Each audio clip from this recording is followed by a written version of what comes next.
à tous. Je suis ravi de vous accueillir pour ce nouveau webinaire d'Agri-Sud-Ouest Innovation qui est dédié cette semaine à la télédétection. On l'a organisé en partenariat avec la chaire Agrotique et plus particulièrement l'Observatoire des usages de l'agriculture numérique. Et il est intitulé « La télédétection en 2020, la ferme France va-t-elle enfin ou a-t-elle enfin passé la seconde ?» Je suis donc Pierre Compère, je travaille chez Agri-Sud-Ouest Innovation que je vais vous présenter dans un instant. Et je suis accompagné de Nina Lachia, qui est responsable de l'Observatoire des usages de l'agriculture numérique. Nina, je te donne tout de suite la parole. Je te propose de présenter en quelques mots la chaire agrotique et l'Observatoire des usages. Ça marche, merci, bonjour à tous. Donc la chaire agrotique, elle regroupe 28 entreprises, elle existe depuis 2016 maintenant. Et voilà, l'idée c'est de faire des études sur aujourd'hui les usages des technologies de l'agriculture numérique et aussi de la veille, des séminaires, des projets avec des étudiants, puisqu'on est à la base basé à Montpellier Supagro et à Bordeaux Sciences Agro pour la formation des élèves ingénieurs agronomes. Et l'observatoire est porté aussi par Digitag. C'est un institut convergence qui regroupe à la fois des entreprises mais aussi et surtout des laboratoires de recherche. Donc l'idée c'est de faire du pont entre la recherche, l'enseignement et puis les entreprises. Donc la chaire agrotique, c'est vraiment un vivier de production de connaissances autour de l'agriculture numérique et qui est vraiment une des chaires de référence sur le numérique en agriculture. De notre côté, Agri-Sud-Ouest Innovation, on est membre d'ailleurs de cette chaire, mais on est plus largement une association considérée comme un moteur de l'écosystème d'innovation pour les secteurs agricoles, agroalimentaires et des agro-ressources. À ce titre, nous sommes qualifiés de pôle de compétitivité. On rassemble plus de 400 organismes cotisants à travers lesquels on touche tout un tas de contacts chercheurs, investisseurs, entrepreneurs, collectivités, élus ou salariés. Et notre métier, c'est de faire travailler ensemble tout ce petit monde pour jouer le rôle de catalyseur d'opportunités d'innovation, en étant fortement ancré en Occitanie et en Nouvelle-Aquitaine, mais de la même façon très largement engagé dans les dynamiques d'innovation européenne. Nos services s'organisent autour de 4 volets. Un volet réseau pour générer des opportunités de business entre nos membres, un volet compétences pour organiser le partage de connaissances entre nos adhérents, et ce webinaire ouvert à tous d'ailleurs s'inscrit dans ce cadre. Un volet projet qui consiste à accompagner nos différents membres dans le montage et la recherche de financement, la structuration, voilà, la labellisation de leurs projets d'innovation. Et moi, je m'occupe du 4e volet qui s'appelle croissance, qui consiste en un accompagnement de dirigeants sur des questions de marketing stratégique, de business développement et de relations investisseurs, au travers notamment de processus de labellisation d'entreprise. Alors, on est rassemblés là ensemble pour parler, encore une fois, de télédétection. Nina va vous définir ce que c'est que la télédétection dans un instant. Un rappel des épisodes précédents. En 2016 et 2017, Nina avait conduit une étude portant sur les services reposant sur de la télédétection. Elle avait pu estimer qu'1 million d'hectares étaient couverts par de tels services. Et la question qu'on va se poser aujourd'hui ensemble, c'est qu'en est-il en 2020 ? Est-ce que la télédétection en agriculture s'est finalement démocratisée ? Est-ce que je vais arriver à dire télédétection sans bafouiller d'ici la fin de ce webinaire ? Est-ce que les surfaces concernées ont augmenté ? Est-ce que de nouveaux usages ont émergé sans S ? Y a-t-il de nouveaux acteurs sur le marché ? Comment ce marché se structure ? Et est-ce que la télédétection a enfin démontré sa capacité à apporter de la valeur en termes technico-économiques ? C'est pour ça qu'on a intitulé ce webinaire « Est-ce que la ferme France, a-t-elle enfin passé la seconde ?» On va voir ça ensemble. Vous pourrez tout au long de l'exposé de Nina et de ce webinaire poser des questions par écrit. Vous avez une petite icône, un point d'interrogation qui va vous permettre d'accéder à ce module de questions. Et je me ferai le porte-parole de vos commentaires et interpellations auprès de Nina tout au long du webinaire et en particulier à la fin de son exposé. Allez, on va démarrer. Nina, je te passe la parole et je te passe la main pour que tu puisses partager ton écran et dérouler ton exposé.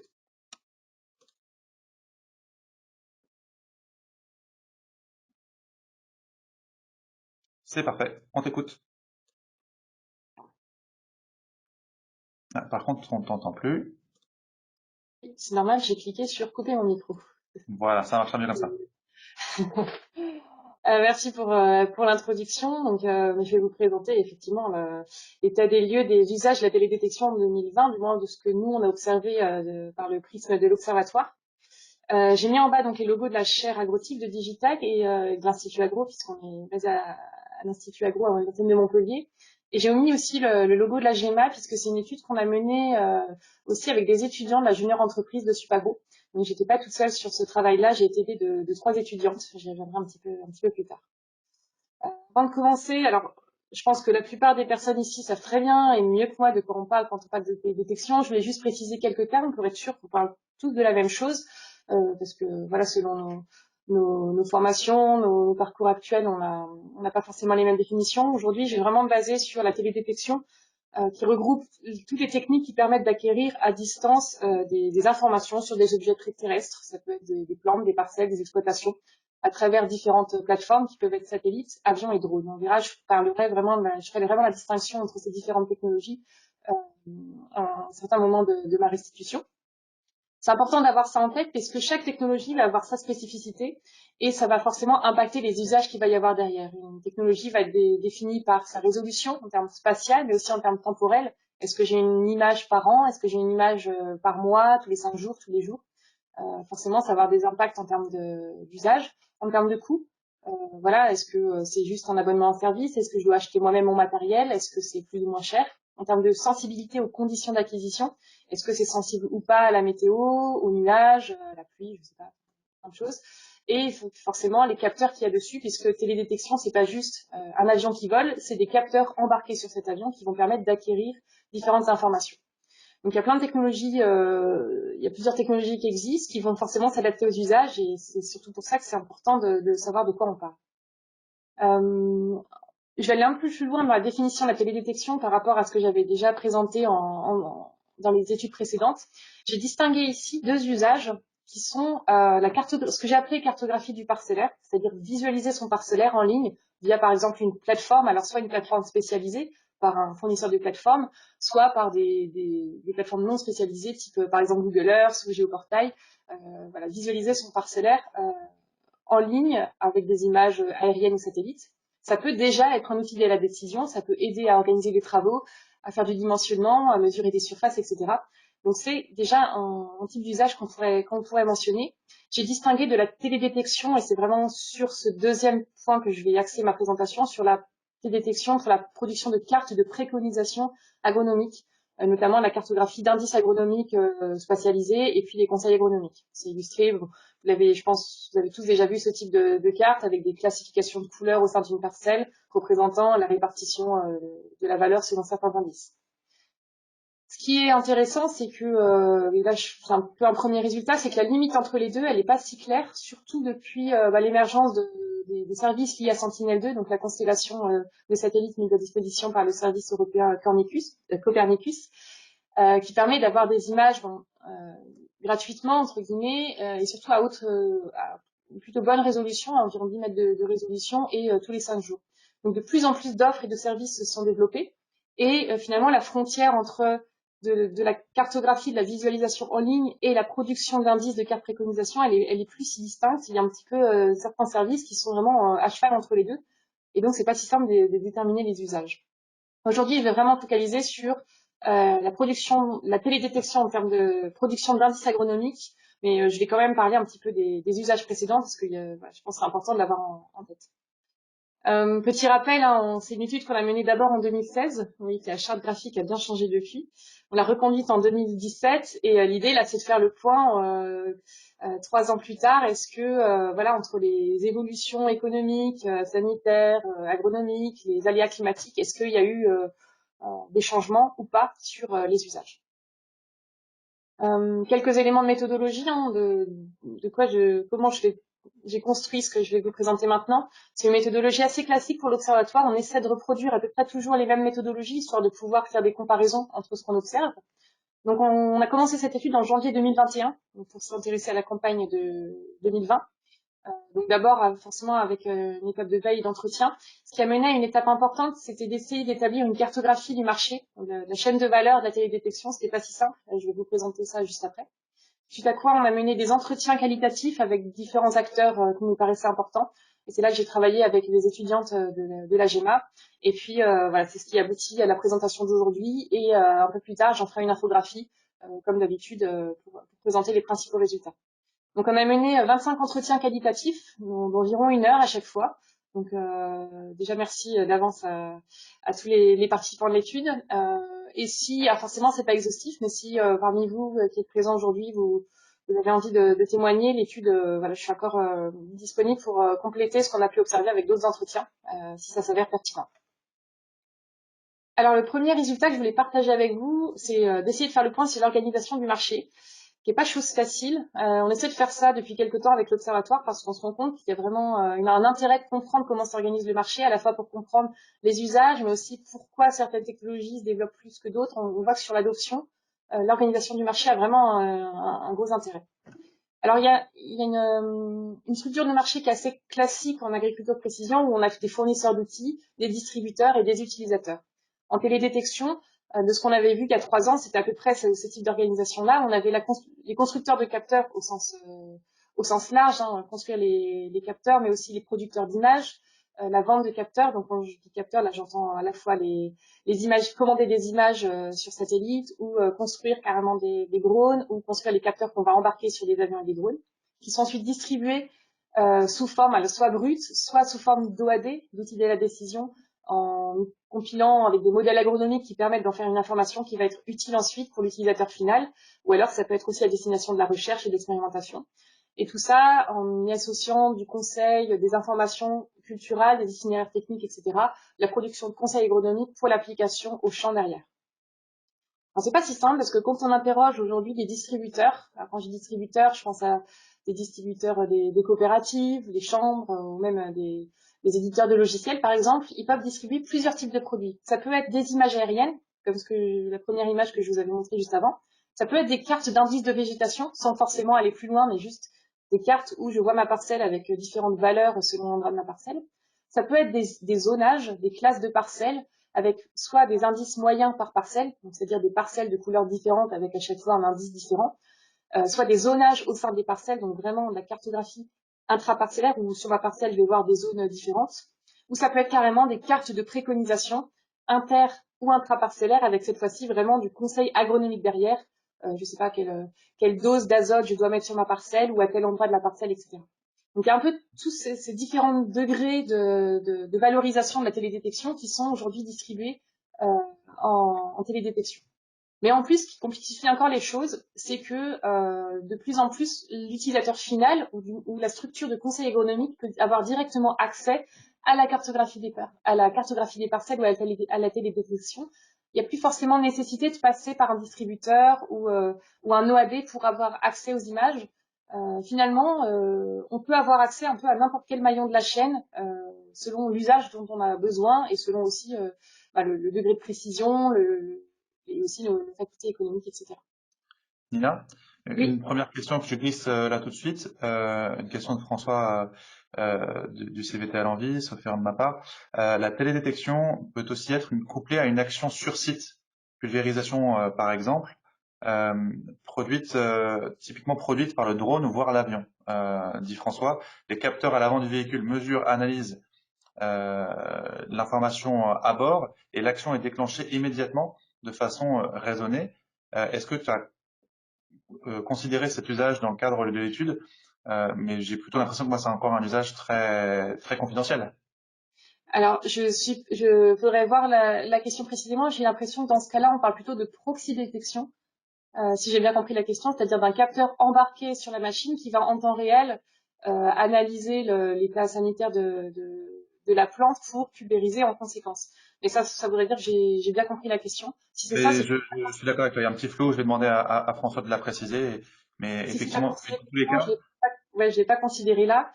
ouais. Et effectivement, je suis d'accord avec toi, j'ai l'impression que c'est encore le début. Là, je me suis vraiment focalisée sur l'amont de la chaîne, le service de télédétection, de la production d'informations à partir d'images aériennes, en prenant de la hauteur. Voilà, mais on pourra préciser ça après. Ouais. Sur la chaîne de valeur que je vous ai présentée, j'ai essayé de positionner les différents acteurs. Alors c'est très simplifié parce que forcément c'est beaucoup plus complexe que ça. J'ai fait 3 grandes catégories d'acteurs, des acteurs que j'ai mis fournisseurs de services, acteurs spécifiques de la télédétection. Pour en citer quelques-uns, voilà, Airbus, Geosys, Wanaka, voilà, toutes ces personnes spécialisées dans les services de télédétection. J'ai mis aussi les acteurs publics, parce que notamment avec Sentinel-2, ben, voilà, ces acteurs-là ont une importance pour la production d'images. Les instituts techniques, les vendeurs de matériel agricole et les éditeurs de logiciels agricoles, je les ai mis un petit peu sur la partie distribution, où c'est vraiment faire l'intermédiaire entre les images produites et puis l'utilisateur final. Mais forcément, c'est pas obligatoire. Il peut y avoir action directe entre les fournisseurs et l'utilisateur final derrière. J'ai mis aussi, il y a 3 ans, j'aurais pas forcément placé les vendeurs de matériel agricole ou les concessionnaires à ce niveau-là. Et je trouve que, notamment avec le développement de Sentinel-2, ben, c'est aussi des acteurs qui commencent à s'intéresser à la question et à produire des services qui permettent de valoriser la télédétection. Et puis, en dernière partie, du moins en aval de la chaîne, j'ai mis les acteurs du conseil agronomique et les utilisateurs finaux. Mais vous l'avez compris, hein, les frontières sont pas du tout fermées. Il y a vraiment du pont entre chaque acteur. J'ai positionné ici les personnes que j'ai interrogées pour l'étude. Donc, il y a une dizaine de fournisseurs de services, 5 ou 6 distributeurs de services, et puis une dizaine d'utilisateurs finaux. Forcément, il y a des liens entre les deux, et c'est pas exhaustif, mais je pense qu'on a quand même un beau panorama des acteurs actuels. Là, encore une fois, c'est la méthodologie que j'ai utilisée, c'est pas la cartographie intégrale. Si vous voulez témoigner, vous pourrez me joindre et on complétera cette cartographie. Ce que je peux déjà vous dire, en tout cas, en termes de où on en est par rapport à ce qui s'est passé il y a 5-6 ans, c'est que, donc, je l'ai dit, hein, il y a des usages à différents niveaux, il y a vraiment plusieurs degrés d'usage de la télédétection qui existent. Il y a à la fois des nouveaux acteurs qui sont arrivés sur le marché, et il y a aussi des acteurs classiques qui maintenant proposent leurs propres services. Ça a été notamment un peu boosté par Sentinel-2. Et c'est lié aussi à une répartition des compétences. Il n'y a plus forcément une segmentation des compétences comme il pouvait y avoir avant ou sur d'autres technologies. Ça s'est un petit peu réparti de manière plus homogène sur toute la chaîne de valeur. Je mettrai parfois dans cette présentation des petites citations qui m'ont été données. J'ai mis celle-ci, voilà, l'arrivée de Sentinel-2 a changé la donne en termes de marché et de services. Alors, l'inconvénient pour nous, c'est qu'il y a un peu un effet de dilution des usages. Il y a plus de fournisseurs de services, il y a plus de distributeurs, les utilisateurs ont parfois leurs propres services, donc estimer les usages, ben, c'est plus compliqué qu'avant. Avant, j'avais une dizaine d'interlocuteurs, maintenant il y en a beaucoup. Donc, voilà, c'est plus difficile, mais c'est aussi plus intéressant pour les utilisateurs finaux qui me disaient aussi que c'était, ben voilà, il y a plus d'offres aussi, on sait parfois, on peut choisir plus de possibilités pour choisir quel service on veut. Alors, pour en venir au fait, quels sont les usages aujourd'hui des services de télédétection? L'indicateur qu'on choisit pour définir ces usages depuis quelques années, c'est j'ai choisi d'utiliser la surface couverte en France. Donc, je me focalise vraiment sur la France. Quelle est la surface couverte aujourd'hui par des services de télédétection? Alors, c'est un peu compliqué parce que, comme je l'ai dit au début, il y a des usages de type cartographie simple, entre guillemets, des services juste de visualisation d'indicateurs qui sont souvent gratuits. Et ça, j'ai pas de visibilité sur les usages parce que, voilà, un distributeur peut donner accès à 500 000 hectares de parcelles, il ne saura pas pour autant si elles sont utilisées ou pas. Donc, je me suis vraiment focalisée sur les services de télédétection au sens classique du terme. Je vais les définir un petit peu après. Voilà, l'utilisation de la télédétection pour de la préconisation agronomique. Sur ces usages-là, donc on sent la même méthodologie que ce que j'ai fait en 2016 et 2017. On constate un plateau voire une légère baisse en termes de surface. En 2016, on avait un peu plus d'1 million d'hectares, 1,1. En 2017, on avait un peu moins d'1 million d'hectares, on était plutôt à 940 000 hectares pilotés par télédétection. Et en 2020, on aurait encore une légère baisse à 905 000 hectares. J'ai mis un peu de bleu clair au-dessus parce que voilà, il y a toujours une marge d'incertitude. J'ai pu sous-estimer cette parcelle, mais je pense que quand même c'est assez représentatif. Je pense qu'on peut retenir le chiffre d'1 million d'hectares en gros, et surtout que depuis 3-4 ans, bah, ça n'a pas trop bougé. Ça a été confirmé par certains autres entretiens que j'ai eus avec des personnes qui m'ont dit qu'ils pensaient que le marché avait plutôt stagné, voire baissé, qu'on était sur un plateau. Certains estiment qu'on monte, que ça augmente un peu, mais c'est plutôt lent. Ça dépend des filières. On va le voir après. Et l'explosion qui a été mentionnée par Foie Gras Sentinel-2, c'était plutôt pour des usages de type visualisation globale de la parcelle. J'ai pas encore vu vraiment d'explosion en termes de prestations pour de la préconisation agronomique. Donc on peut retenir voilà, qu'on est plutôt sur un plateau. En termes de filières concernées, on est en gros sur les mêmes filières qu'avant, que ce que j'ai vu il y a 4-5 ans. Entre la grande culture et les viticultures, c'est vraiment les deux filières les plus concernées par la télédétection. En 2017, on était à environ 10% de la surface en grande culture qui était couverte par ces services-là. Aujourd'hui, d'après les entretiens faits, on est à peu 9,3%, donc entre 9 et 10%. Donc, il y aurait une légère baisse qui serait en plus liée, peut-être sous-estimée, parce qu'en plus, il y a une légère baisse de la surface agricole française en céréales et colza depuis quelques années, dû à des mauvaises conditions de semis, des mauvaises années, des années sèches, des problèmes de récolte, etc. Donc il y a à la fois une baisse de surface et en même temps une baisse d'usage de services de la télédétection. J'expliquerai un petit peu ça un petit peu après. En viticulture, c'était très faible, c'était un peu plus d'1% en 2017, on est maintenant un peu plus de 2%, donc ça augmente un petit peu. En parallèle, la surface en viticulture augmente un petit peu en France et on aurait un peu plus de demandes, donc on a une légère hausse tranquille qui se passe en viticulture.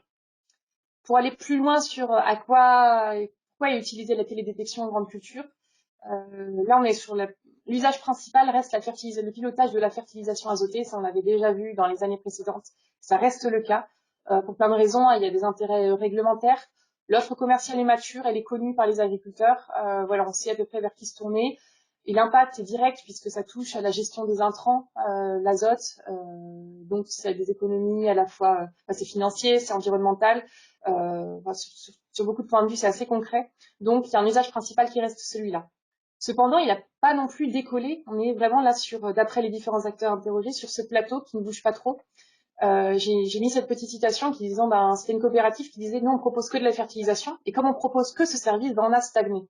Ça montrerait que pour la télédétection, pour le pilotage de la fertilisation azotée, il n'y a pas de décollage. On est plutôt sur ce plateau qui décolle pas vraiment. Par contre, ce qui est nouveau, c'est l'usage de la télédétection en grande culture pour aider au tour de plaine. On est plutôt sur des usages pour avoir de l'information globale et ensuite décider ou pas de comment je vais piloter ma parcelle ou pas. Donc l'aide au tour de plaine, ça c'est pas quelque chose que j'avais vu en grande culture sur les 4-5 ans. Ça paraît assez nouveau. Il y a d'autres usages, des besoins et puis des travaux en cours que je cite un petit peu ici. Les filières semences, les agro-industries sont des gros utilisateurs de la télédétection, alors plutôt côté haute précision, donc plutôt des usages de drones ou d'avions pour de l'expérimentation, aider au phénotypage de précision, pour faire des essais, par exemple en fertilisation, des essais en semis, en désherbage, en traitement sanitaire, donc phytosanitaire. Donc il y a des usages de la télédétection sur ces sujets-là. Donc en termes de surface, c'est pas énorme parce que c'est souvent des micro-parcelles, c'est assez ponctuel, mais c'est quand même des usages importants, avec des problèmes qui sont liés. Alors en grande culture, les enjeux qu'on va trouver, c'est le problème de la résolution, par exemple pour le désherbage, détecter les adventices en grande culture, c'est un peu compliqué.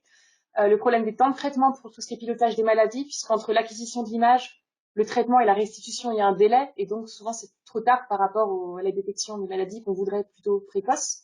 Pour l'irrigation, il y a des demandes qui existent, mais ça me semble encore en test ou en projet avec certains projets avec des agriculteurs, mais j'ai pas vu grand chose de mature, de vraiment commercialisé sur le terrain. C'est plutôt des usages de type tour de plaine qu'on va adapter à des besoins d'irrigation.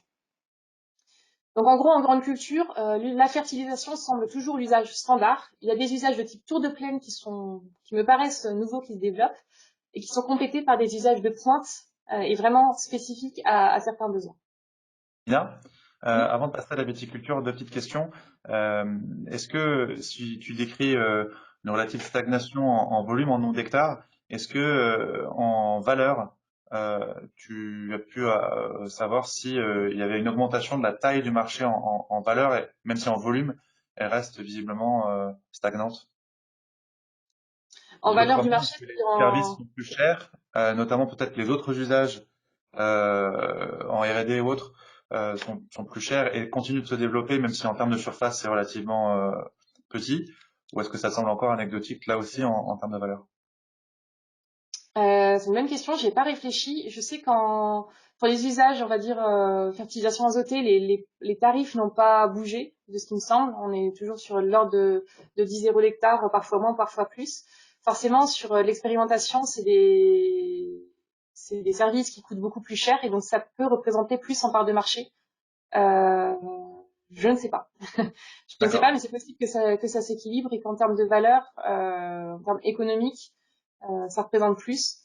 Pour tout ce qui est projet de recherche, c'est plus, ou projet de recherche, de test, c'est plus compliqué à définir parce que souvent il y a des aides financières, des aides de projets européens, des choses comme ça qui peuvent aussi aider à financer ça. Aussi quand il y a il y a des appels de fonds pour des nouvelles entreprises qui se créent, qui peuvent pallier à une certaine non-rentabilité des services. Ouais, j'ai pas la question, mais je pense qu'il y a plein de paramètres à prendre en compte. pour le coup, c'est pas des questions que je pose lors des entretiens, parce que ça peut être aussi des sujets sensibles, et c'est pour ça que j'ai choisi cet indicateur de surface comme étant représentatif de ce qu'on pouvait trouver en France. En termes d'usage, à nouveau, en grande culture, qu'en est-il de la prévision du rendement et de la qualité à vos récoltes? Est-ce que tu as pu avoir des retours de terrain sur cet usage émergent? Alors, ce qui m'est remonté, en fait, quand j'ai posé lors des entretiens, j'ai pas frontalement demandé est-ce que vous utilisez la télédétection pour le pilotage des rendements, mais c'était quand même dans les modalités des réponses. Euh, Personne m'a dit que c'était utilisé directement pour augmenter les rendements. C'est un peu un usage indirect, ça peut être un facteur d'adoption qui a été mentionné. Je veux utiliser un service de télédétection pour augmenter mes rendements. Mais en fait, c'est un peu un raccourci parce que ce qui va être fait, c'est plutôt optimiser le potentiel d'une parcelle ou d'une zone de ma parcelle selon son potentiel, ce que j'arrive à voir par imagerie. Mais c'est pas augmenter le rendement global d'une parcelle. En termes de qualité du rendement, protéique, etc., non, j'ai vu aucun usage là-dessus. C'est plutôt de la proxy détection pour le coup qui va être utilisé. Des capteurs embarqués, capteurs de rendement qui vont être utilisés. En télédétection, En termes de prévision de rendement, il n'y a pas encore de service commercialisé, en tout cas tel que qui aurait émergé dans le cadre de ton étude. alors j'allais dire non, je crois que ça avait été remonté, mais plutôt en termes de projet à venir ou service à venir, mais pas, j'ai rien vu Non, en tout cas de de ma l'argent. Pas commercialisé en tant que tel. non. Après, Alors, si personne ici présente au webinaire disent mais si nous on a ce service, vous pouvez tout à fait intervenir ou revenir vers moi. c'est ça, Il y a n'hésitez pas pas à de problème. réagir, je m'en ferai le porte-parole. On peut s'avancer sur la viticulture? En viticulture, ça regroupe un peu ce qu'on avait vu il y a 3-4 ans. Je ne sais pas si vous vous rappelez, ceux qui étaient déjà présents. On avait eu du mal un peu à définir un usage typique de la télédétection en viticulture. Il y avait un peu plein d'usages différents. Ça se confirme aujourd'hui.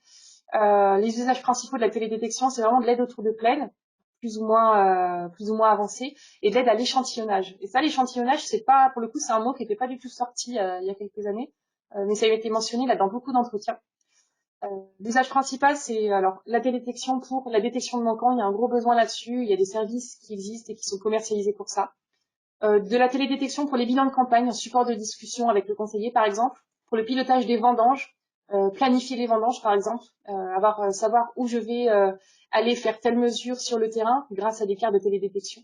Ou vendange sélective, savoir quel lot de vignes je dois aller vendanger avant tel autre pour pouvoir choisir le vin que je vais faire derrière.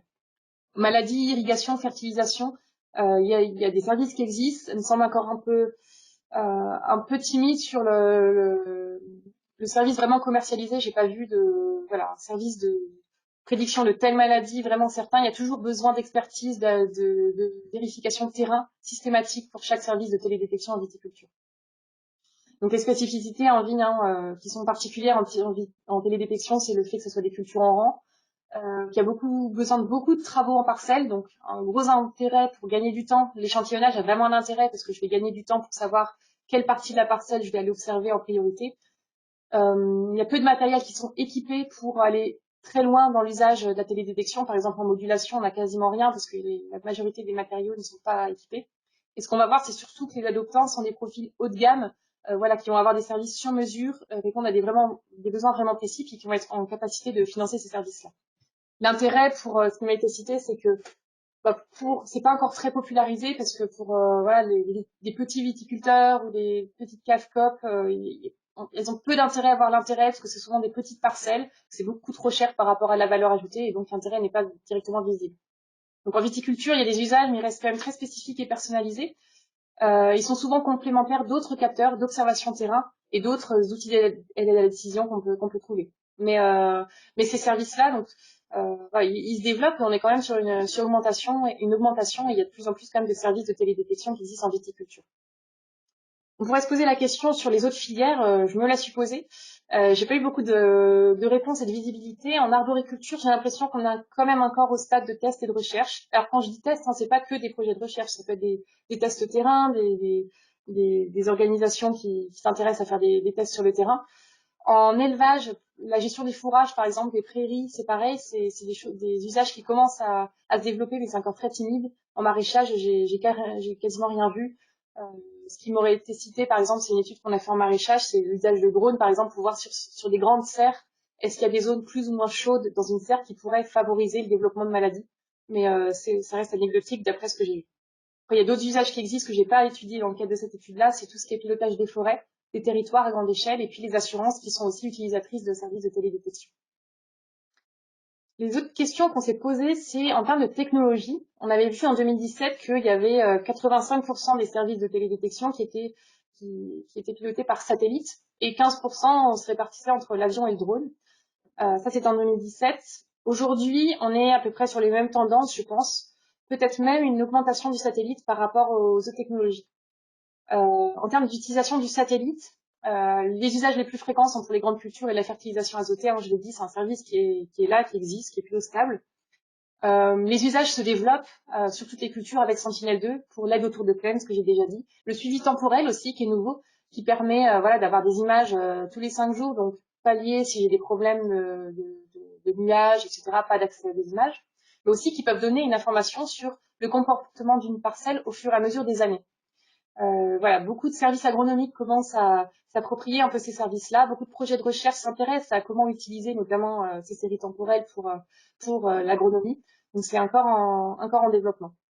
Pour rappel, les facteurs d'adoption du satellite qui ont été cités, c'est notamment la facilité d'accès, le fait que ce soit pas très cher, le fait que ça puisse traiter des gros volumes de données, donc sur des larges territoires, assez facilement.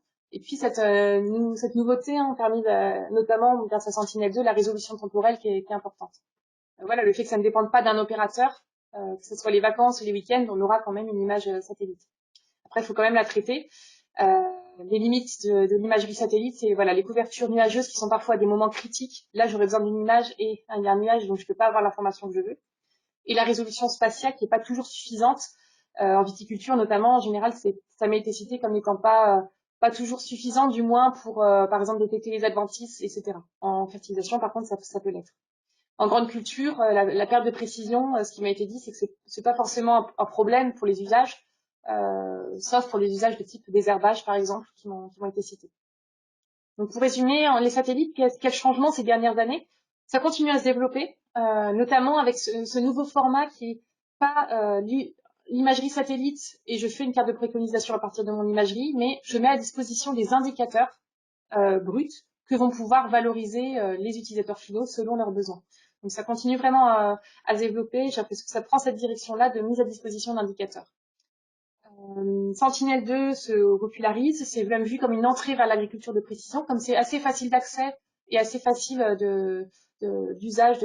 On peut facilement, quand on s'intéresse à la question, avoir des images et jouer un peu avec pour voir comment une parcelle se comporte. C'est aussi une entrée vers l'agriculture de précision et peut-être ça va un peu booster les usages de l'agriculture de précision derrière.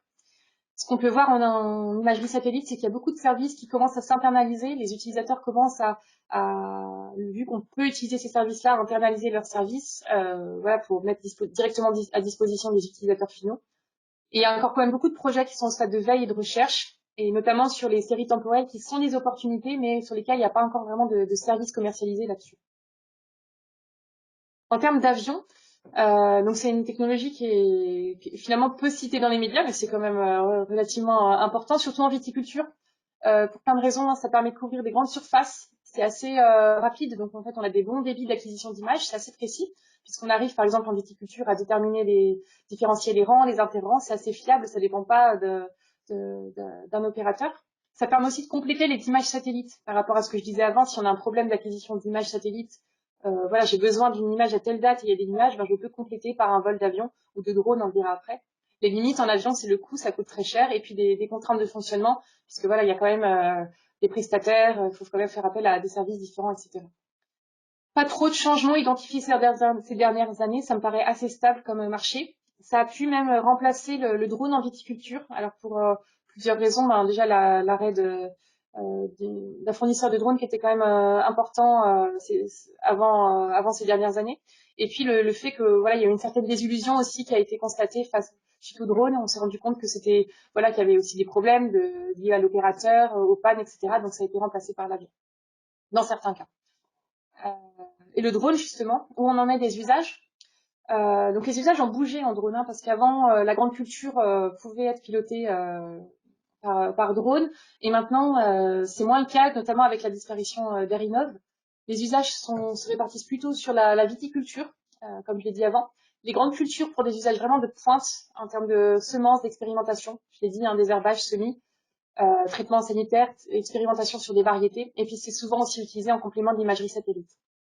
Les facteurs d'adoption en drone sont plutôt la résolution spatiale, la souplesse de mise en œuvre, et puis la possibilité d'avoir sa propre plateforme. En termes de limites, on est toujours sur des problèmes de coûts, des contraintes de fonctionnement, le fait que ça soit plutôt sur des petites surfaces, et puis les enjeux aussi de réglementation qui peuvent, dans certains endroits, dans certaines zones, poser problème.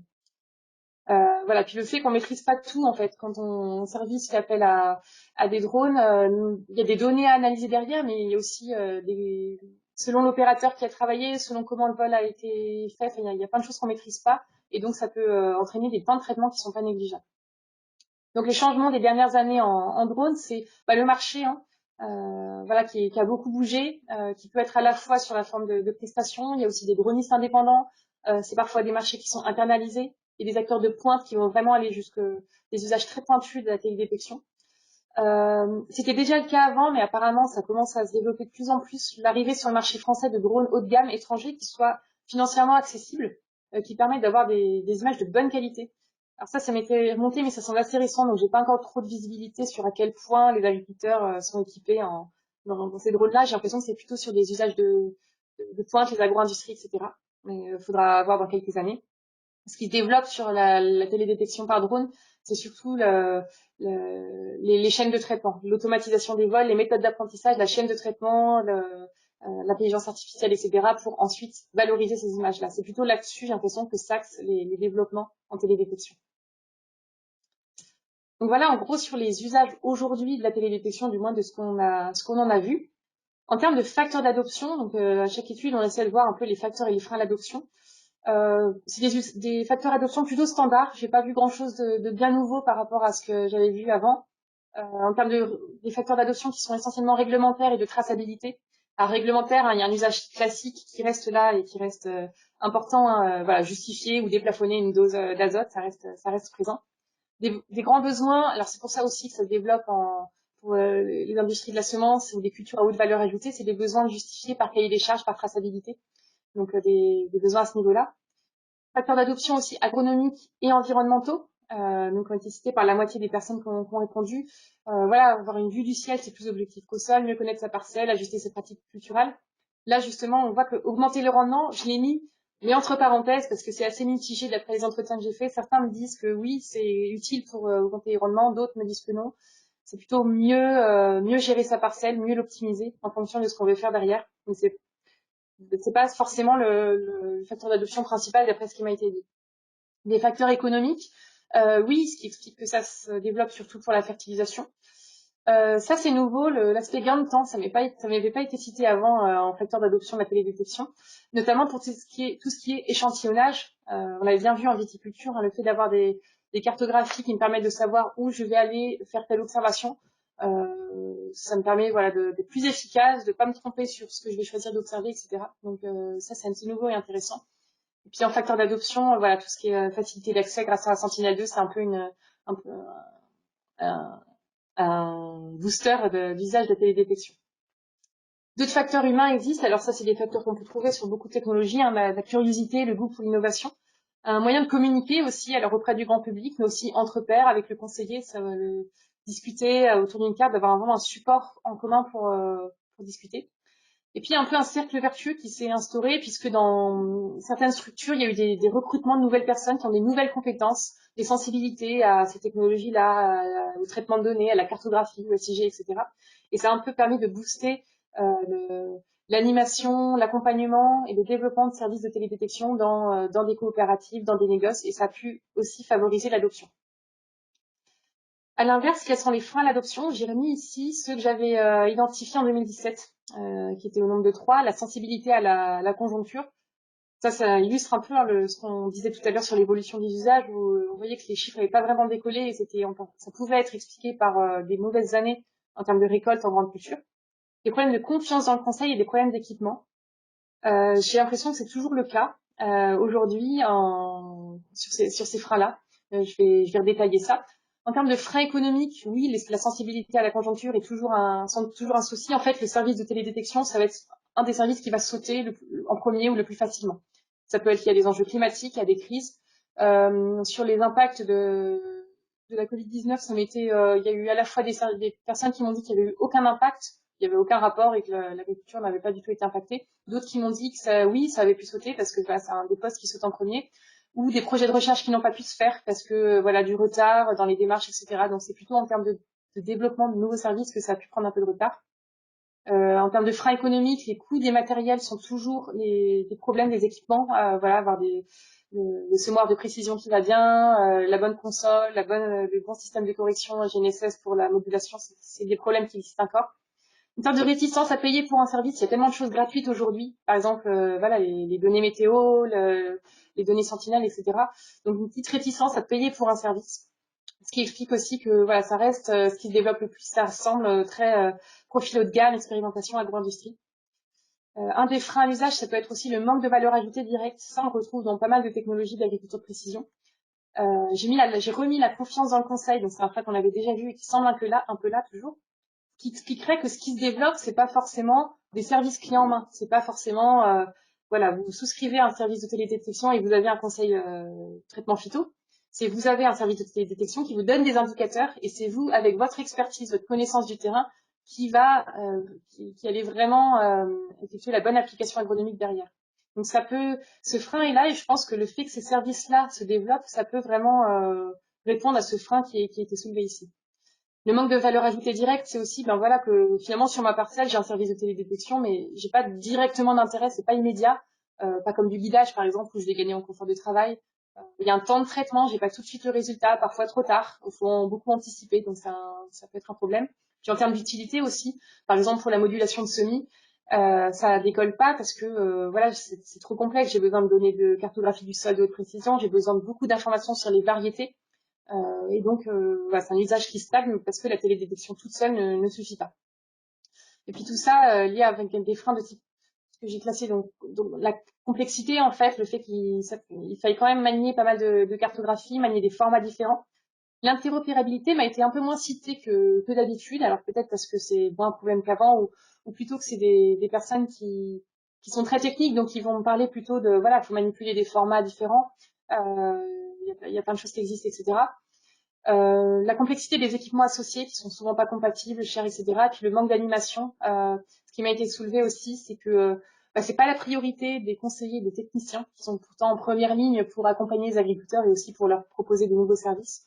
Ils sont pas forcément convaincus, donc ils vont pas forcément aller pousser vers l'adoption de ces services-là. Et c'est aussi pas la priorité. Par exemple, ces derniers temps, on a beaucoup parlé de la séparation du conseil et de la vente. C'est plutôt ça qui a occupé les coopératives, de structurer leurs services pour répondre à ça, plutôt que de créer des services dédiés à la télédétection, etc. Or, ça nécessite pas mal de ressources. Il m'a été mentionné, il faudrait un poste à part entière. C'est pas évident parce que c'est des sujets à la fois pointus niveau scientifique, technique et agronomique. Or, il faut rester simple et compréhensible pour que ça parle à l'utilisateur final. Nina, parmi les Ouais. freins, je pense notamment aux drones, est-ce que la question de la capacité d'opérer le drone en tant que tel avec des télépilotes encore, avec quelques exigences, on va dire, réglementaires associées, est-ce que ça a été relevé comme étant un frein ou est-ce qu'il y a beaucoup de télépilotes disponibles en France, mobilisables autant que de besoin? Alors on m'a pas dit si on manquait de dronistes, mais par contre c'est vrai que et là j'ai pas regardé mais ça il faudrait voir. Je sais pas par exemple combien il y a de dronistes en France. Il y en a quand même pas mal qui se sont installés en indépendant. Ce qu'on m'a dit c'est que des sociétés font appel à des dronistes indépendants pour faire voler leurs drones. Ça m'a pas été mentionné comme un manque de ressources. On m'a pas dit je manque de dronistes. Ce qu'on m'a dit c'est et ça me semble un peu c'est ce que je disais comme le frein. Je sais plus comment je l'ai formulé mais donc, il y avait des mises en place qui étaient compliquées. Il faut trouver la bonne personne et des bons dronistes aussi. Il faut que ça soit plutôt bien fait parce que forcément les conditions opérationnelles vont jouer sur la qualité des images que je vais avoir derrière. Ce qui m'a été mentionné, c'est dans cette thématique-là, c'est aussi qu'il y a des risques d'accidents. Je n'avais pas forcément envisagé là. Et oui, ça peut être des freins, des accidents, des crashs de drones ou être dans des zones réglementaires compliquées. Oui, c'est des freins qui ont été cités.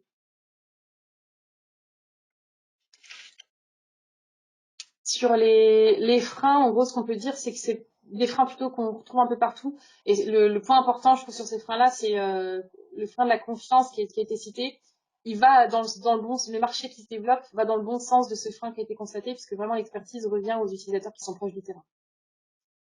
Pour conclure, donc pareil, je sais pas casser la tête, j'ai repris les conclusions de 2018, juste pour voir si ça avait changé ou pas. J'avais mis ces perspectives-là en 2018, des attentes concernant des technologies, Sentinel-2 et le réseau Planète, donc des nanosatellites qui ont été envoyés pour avoir des images quotidiennes, je crois, de la Terre.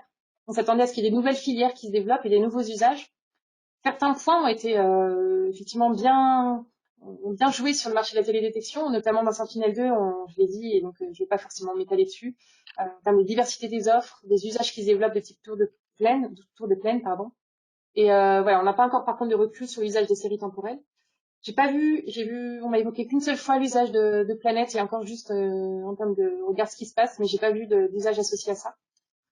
En termes de nouvelles filières et de nouveaux usages, j'ai pas vu grand-chose qui s'est développé. Je pense que la vigne se développe quand même. Les cultures à haute valeur ajoutée font partie des filières bien concernées par la télédétection. Et il y a peu de nouveaux usages clés en main et peu de nouvelles filières. Ce qui va plutôt se développer, je l'ai dit, c'est de l'aide à de l'aide à l'expertise de sa parcelle, d'aide autour de plaine, par exemple. Donc il y a plus d'offres, mais aussi plus de complexité. Donc c'est aussi faut savoir s'y retrouver entre qu'est-ce qui existe, qu'est-ce qui va correspondre à mes besoins. À dire aussi, la cartographie des parcelles, ça se démocratise, c'est une aide à la décision qui se démocratise. Il y a d'autant plus d'intérêt que dans beaucoup de logiciels de traçabilité ou tous les OAD maintenant, il y a une initialisation du parcellaire qui est importante. Et donc, je pense qu'on va arriver maintenant à avoir une cartographie des parcelles quasiment, peut-être qu'elle sera quasiment exhaustive en France, et peut-être que ça va pouvoir servir pour ces usages-là. Sentinel-2 est vu comme un tremplin pour l'agriculture de précision, même si j'ai pas vu vraiment que ça avait décollé sur le terme d'usage, on va dire, classique de la télédétection. Sur l'aspect temporel, il y a un intérêt, mais le marché n'est pas encore mature. Et ce qui est important, c'est vraiment qu'il y ait une sorte de redistribution des compétences sur tout l'écosystème, avec un gros enjeu sur les distributeurs et des questions qui se posent, alors qui m'ont posé à moi et que je pose ici. Voilà, des services qui internalisent leurs services, qui développent leurs services agronomiques, mais qui savent pas encore. Est-ce qu'on internalise? Donc, ça veut dire qu'on recrute derrière. Est-ce qu'on externalise? Si oui, vers qui? Et jusqu'à quel point est-ce qu'on externalise l'acquisition des données, l'analyse des données, l'application au champ, la modulation, etc. Est-ce qu'on recrute? Quel profil? Comment le former? Qui pour faire de la veille? Parce que toutes ces technologies-là évoluent très vite. C'est très vague, en fait. Étudier les technologies, ça veut dire avoir les composantes techniques en tête, mais aussi le coût, les conditions d'application, est-ce que c'est pertinent sur mon territoire, etc. Donc il y a des enjeux pour les distributeurs. Je pense que les questions sont plutôt là que sur des nouveaux usages clés en main, c'est plutôt comment je vais bien répartir la compétence sur toute la chaîne de valeur. Voilà. Je conclue là-dessus. Je voulais redire un grand merci aux entreprises qui ont participé à l'étude, qui, je répète, est encore ouverte. Merci à la GEMA aussi, de l'Institut Agro. Et pour information, donc ça c'est des chiffres que je communique en France. On s'intéresse aussi à ce qui se passe en Europe. Et là, le 1er juillet, là, on a une étudiante qui part en Hongrie et en Slovaquie pour étudier qu'est-ce qui se passe là-bas. Donc, selon la même méthodologie que ce qu'on fait là, pour aller voir ce qui se passe un peu là-bas. Et on va aussi lancer une étude en Espagne, en Allemagne et en Italie pour savoir un peu ce qui se passe chez nos voisins. Voilà, merci. Merci beaucoup, Nina. Il y a pas mal de questions qui ont été posées au cours de ce webinaire. J'en ai glissé quelques-unes pendant ton intervention, mais il y en a d'autres qui restent à explorer ensemble, notamment sur la question des nouveaux usages. Certains s'étonnent sur le fait que tu n'aies pas cité le Datura, la détection d'adventices et du Datura en particulier, avec des offres, je pense à Telespazio, je pense à Abellio, qui propose des services de détection de Datura dans les légumes de plein champ et ou le maïs, qui semblent être des solutions relativement matures. Personne t'en a parlé au cours de ton étude? Alors, pourtant, la détection des plantes toxiques, ça m'a été cité. Je l'ai pas mis là, c'est vrai. Parce que ça m'a On a été évoqué les adventices en général, mais voilà, j'attirais ton attention sur les plantes toxiques en particulier. Ouais, les adventistes, ça m'a été cité, mais j'ai pas vu quand je demandais quelles offres vous proposez, j'avais les informations sur ces offres commerciales-là. Par contre, en termes de répartition d'usage, et encore une fois, je me focalise sur les usages, j'ai pas eu de proportion vraiment précise sur est-ce que c'est utilisé, commercialisé ou pas. Euh, j'ai l'impression que c'est quand même, c'est toujours compliqué entre le stade de développement. Est-ce que c'est au stade de développement, de test ou de commercialisation, parce que forcément, quand des personnes proposent des services, c'est avec des agriculteurs partenaires, et donc c'est en place. Mais j'ai vu des offres commercialisées, mais j'ai pas eu de chiffres sur vraiment les usages qu'il y a derrière. Et en tout cas, ce qu'on m'a dit, c'est quand la détection des adventices en grande culture, c'était pas encore tout à fait mature et des services vraiment commercialisés clés en main. Après, peut-être que je suis passée à côté d'éléments Moi, ouais, intuitivement, j'ai la même impression que toi. Sur le Datura en particulier, je sais qu'il y a, voilà, là, il y a des offres matures qui se déploient en maïs, popcorn notamment, et en légumes de plein champ avec des gros acteurs hein, agro-industriels qui proposent des produits à marque Mm. de grande consommation qui ont investi hein, dans ces solutions. Mais peut-être que ça correspond encore à des surfaces finalement relativement faibles. Bah, Quant aux détections des adventices en général, là je suis mm, d'accord avec toi, j'ai la même intuition, en tout cas les retours d'adhérents, on reste sur des usages qui sont pas encore largement déployés commercialement. mm, ouais. Sur le maïs, je sais qu'il y a des usages, mais ils sont pas encore. Enfin, je pense qu'il doit y avoir quand même quelques milliers d'hectares, mais on est sur, à mon avis, 5-6 000 hectares, pas forcément beaucoup plus. Ouais. Mais là, Une à participante précise que pour la détection des adventices, ça introduit aussi l'intelligence artificielle et pas forcément seulement la télédétection. Et oui, on citait pour le Datura le service géoadventiste de Téléspazio ou encore l'offre proposée par Abellio. Autre question sur les nouveaux usages. Quid en viticulture de l'usage de la télédétection pour suivre ou quantifier des dégâts liés à des aléas climatiques, on pense au gel récemment ou à d'autres types de dégâts. Est-ce que tu as pu voir cet usage émerger de manière oui, significative? oui. Alors, émerger de manière significative, j'ai pas vu une explosion par rapport à ce qu'il y avait avant. C'était déjà un usage qu'on avait identifié les études précédentes, et c'est encore là.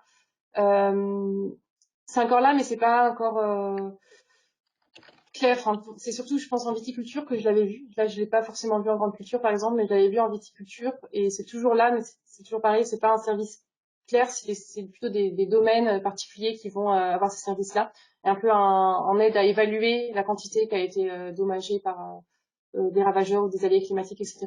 Les assurances sont, pour le coup, dans ces thématiques-là, sont utilisatrices de télédétection pour ces services-là. Je crois que plusieurs ont acquis des drones et déploient ce type de service de leur côté. Euh, Quid également de l'usage de la télédétection pour caractériser les sols? Tu as parlé donc de détourage de parcelles et de recensement des parcelles, mais quid de la caractérisation des sols en tant que tel? Est-ce que ça reste encore de la R&D ou est-ce que tu as vu ou est-ce qu'on t'a mentionné des services au stade commercial? Alors, j'ai pas vu de service au terme commercial. Je pense que c'est encore en recherche. Il y a des services de cartographie des sols, mais pas par télédétection au sol, donc résistivité, conductivité, Mhm. voilà. Il y a des services qui s'en approchent plus ou moins en se basant sur l'historique des parcelles, par exemple, qui vont identifier, voilà, la potentialité d'un sol en étudiant est-ce que, voilà, qu'est-ce qu'il y avait avant, est-ce qu'il y avait des parcelles, quel précédent il y avait, etc. Mais c'est pas de la cartographie des sols proprement parler. Il y a de la recherche sur. Après, c'est des conditions particulières parce qu'il faut être sur des sols nus en hiver dans certaines conditions. Euh, j'ai pas vu d'usage commercialisé sur ces sujets-là. Hmm. En termes de sujage, en termes d'usage émergent sur cette question des sols, ça me fait penser au carbone stocké dans les sols. Et là, il y a aussi des usages un peu émergents, en tout cas peut-être en phase de finalisation de R&D Oui. sur l'estimation, la quantification du stock de carbone lié à la réintroduction de haies, par exemple. Mm.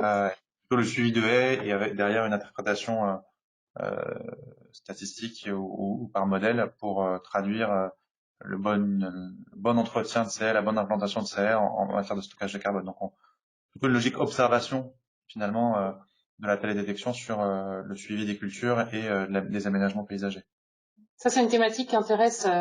Ça faisait pas partie de l'étude parce que moi, j'étais vraiment sur les usages commercialisés, mais c'est une question que se posent les utilisateurs, notamment plusieurs coopératives m'ont dit ça, c'est une question qui nous intéresse. On aimerait bien savoir ce qui existe, etc. Il y a eu un séminaire de la chaire agrotique, ça c'était lié à ces thématiques-là, donc je renvoie vers ça, mais c'est un sujet qui intéresse et il faudra voir. Pendant 3 ans, on refera ça et Mhm. s'il y a des choses qui se développent, mais je pense qu'on est en commercialisation, on n'y est pas encore. Ouais, effectivement, on a animé un séminaire sur les apports du numérique pour la certification carbone. Et cette question de la quantification du carbone stocké dans les sols a été évoquée rapidement. Et probablement, c'était encore des usages voilà, pas complètement stabilisés, on va dire. Des technologies pas encore complètement stabilisées. Enfin, dernière question sur les usages. Tu as cité, d'ailleurs non, il y en a encore deux. La première, c'est, tu as cité la question des nuages comme étant un frein pour certains services liés notamment à la gestion du statut hydrique et le paramétrage ou le pilotage de l'irrigation. Quid de la démocratisation de données radar ou de l'interprétation de signaux radar liés à Sentinel-1? Est-ce que ça a été évoqué? Je sais que nous, on a quelques adhérents qui ont porté des projets par le passé pour justement proposer les services d'aide au pilotage de l'irrigation en utilisant ces technoradars. Est-ce que ça a été évoqué ou pas du tout dans tes entretiens? Ça a été évoqué peu. Ça m'était évoqué dans 2 entretiens, je crois, stade de recherche, justement pour ces thématiques-là, pas lié à ça en faisant appel à ces technologies-là.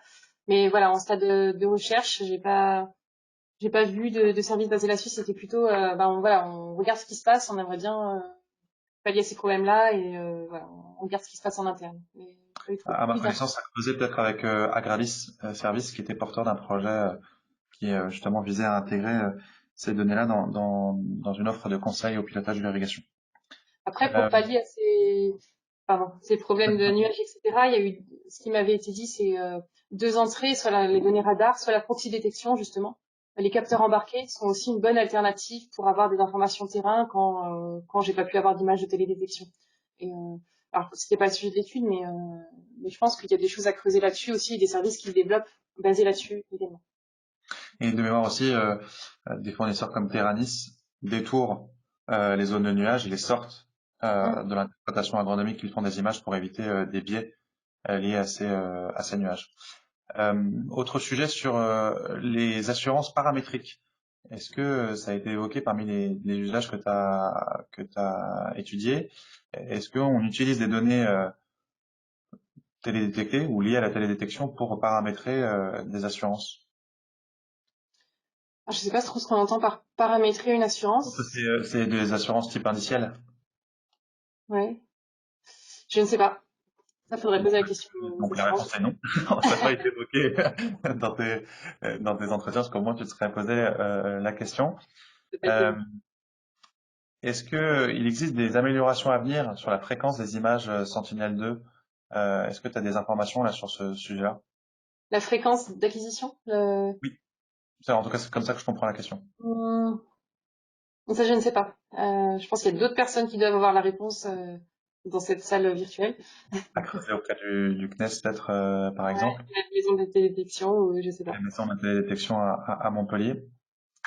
Effectivement, la personne a précisé sa question sur l'assurance paramétrique, c'est l'indemnisation automatique fondée sur la mesure d'indicateurs qui pourraient être calculés à partir d'images télédétectées. Mais donc en l'occurrence, ça n'a pas été relevé dans les usages que tu as cités. Et enfin, parmi les freins à l'adoption, tu as identifié des manques de confiance dans les services proposés. Je ne sais pas si c'est dans les nouvelles technologies en général, mais dans les services proposés par drone, notamment suite à l'arrêt d'Erinov.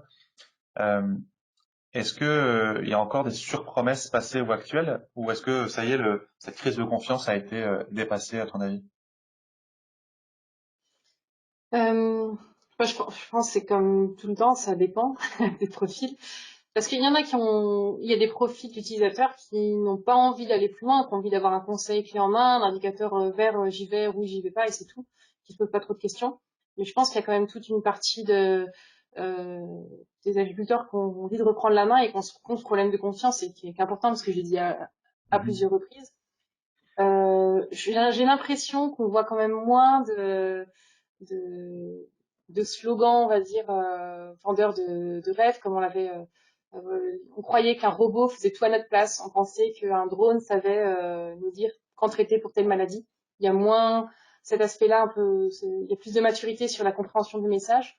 Donc j'ai l'impression que si ça va, que le marché va dans le bon sens pour répondre à ces craintes-là, que voilà, bon, on arrête de... Alors, je fais des gros raccourcis, j'en ai conscience, mais que ça va plus dans on vous donne les indices et vous, ensuite, vous en faites, vous les utilisez ou pas comme vous voulez.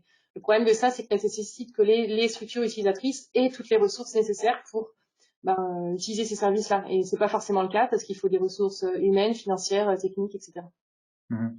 Donc, ouais. On aura peut-être fait le deuil un peu de cette intelligence artificielle totipotente, salvatrice ou de la nouvelle technologie qui saurait tout faire, pour aller peut-être, et c'est ce que je retiens moi de ton intervention, vers une logique plutôt euh, de monitoring d'exploitation, de fourniture d'une information qualifiée, quantifiée, en allant peut-être un peu moins loin dans l'interprétation agronomique ou le recours à des modèles complexes pour aller plus vers des traitements statistiques plus simples, la production d'indices avec des algos plus simples aussi, qui fournissent peut-être des résultats plus robustes, même si moins profonds en termes de préconisation et de conseils.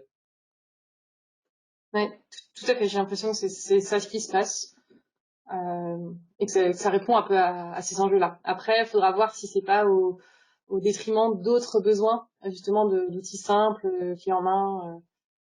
Mais là, j'ai l'impression que c'est ce qui se passe et que ça répond à ces freins-là.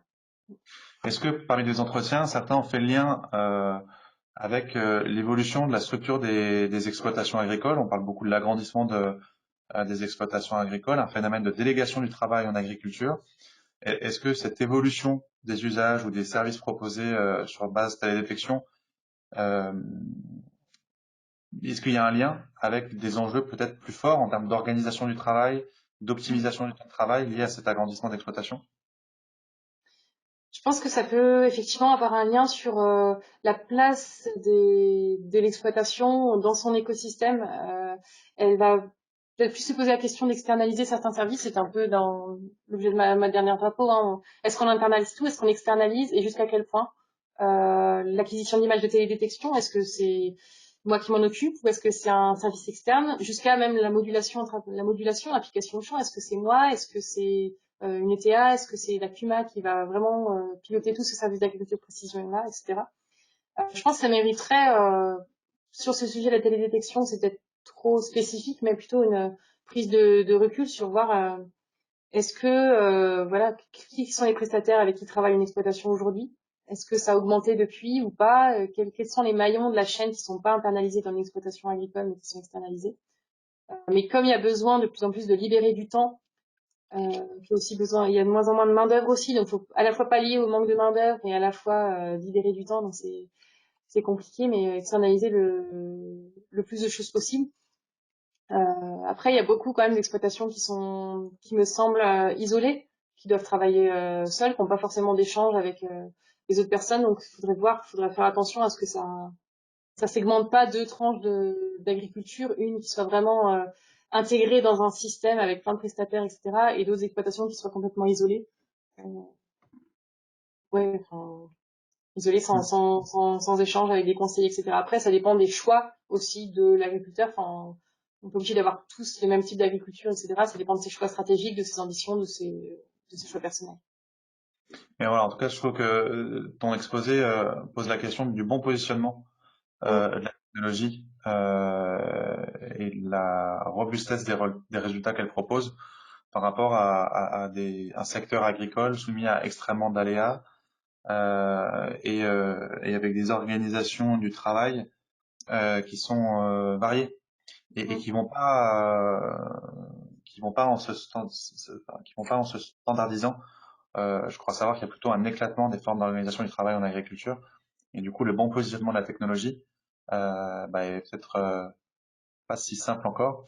Une question très ouverte. Quel est selon toi le plus gros challenge à venir pour démocratiser la télédétection? Mm. Je pense un peu en lien avec ce qu'on vient de dire là, mais je pense que l'animation, l'accompagnement, la formation, c'est aussi parce qu'on un peu biaisé parce qu'on travaille un petit peu là-dedans, mais c'est des gros enjeux. Tout le monde, tous les personnes que j'ai eues en entretien ont dit la place centrale du conseil agricole. S'il n'y a pas toutes les structures toute une structure autour de l'accompagnement qui est fait là, et pas non plus tout mettre sur les épaules du conseiller. Mais si tout ne s'organisait pas pour animer au mieux un réseau, ça va. Oui, il faut cette animation-là et cette organisation-là pour booster, si besoin, les usages de la télédétection et la formation qui va avec et l'animation. Eh ben, je propose que ce soit le mot de la fin pour cet exposé. On a passé, je crois, à peu près toutes les questions. Juste pour repréciser que donc cette étude dont tu nous as dévoilé les résultats, elle donc n'est pas complètement clos. Tu peux encore récupérer des informations et tu es preneuse de cela. Et sachant qu'il y a une étude qui est en cours de duplication, on va dire, dans d'autres. Cette étude elle est en cours de duplication dans d'autres pays européens. Et tu as cité là quel pays déjà? Slovaquie, La Slovaquie. Slovaquie, Hongrie, l'Allemagne, l'Espagne et l'Italie. Donc voilà, donc opération pour avoir plus d'infos et comparer avec les usages en France pour savoir si on est en retard, en avance ou en tout cas s'il y a des usages différents de cette technologie peut-être un peu socle également. La télédétection, c'est des services qu'on voit comme étant des services socles pour de la modulation intraparcellaire. D'ailleurs, on n'a pas forcément, t'as pas forcément remarqué de boom de la modulation intraparcellaire encore. Ça reste des usages peut-être assez pointus. Sur la modulation, on est resté sur les mêmes proportions à peu près. D'accord. Que la dernière étude. C'est bien ça. En tout cas, merci beaucoup pour toutes ces informations. Merci à tous les participants pour toutes vos questions. Juste en 2 mots, dire que vous pouvez retrouver les publications de la chaire agrotique en ligne sur le site de la chaire. Vous retrouverez notamment tous les résultats partagés au cours des séminaires, les études et l'éveil, et puis toutes les productions de l'Observatoire des usages, avec notamment des infographies super pédagogiques. Moi de mon côté, je vous invite à consulter notre planning d'événements qui est toujours riche. On a encore une grosse dizaine d'événements d'ici à l'été sur des sujets en lien avec le numérique et biocontrôle. Quel potentiel de synergie entre ces univers qui sont jusqu'alors finalement assez distincts l'un de l'autre. Je voulais aussi vous parler parmi les événements qu'on organise du salon qu'on organise dans le Tarn. Au Binopole Sud-Ouest avec l'IFV Vincéo sous l'égide du conseil départemental du Tarn, avec également bien sûr la mobilisation de la Chambre d'agriculture du Tarn, le salon qui s'appelle Vini Viti Vici, à la conquête de la viticulture durable. On aura plus de 45 entreprises qui viendront exposer leurs dernières innovations. Pour ceux qui sont adhérents, je vous invite également à réserver la date du 9 septembre pour ce qu'on appelle la rentrée d'Agri-Sud-Est Innovation. On vous partagera les résultats du baromètre de la dynamique d'innovation en entreprise selon du point de vue de nos adhérents, et puis qui permettra à nos membres de se rencontrer au travers de rendez-vous B2B. Allez, il me reste juste à vous remercier donc, vous proposer et vous remercier à l'avance pour vos réponses à l'enquête de satisfaction qui va s'afficher là tout de suite maintenant. Prenez 2 minutes pour le faire. Et puis encore merci Nina pour la clarté de ton exposé. Et puis on se dit à tous à très bientôt. Merci. Au revoir. Bonne journée.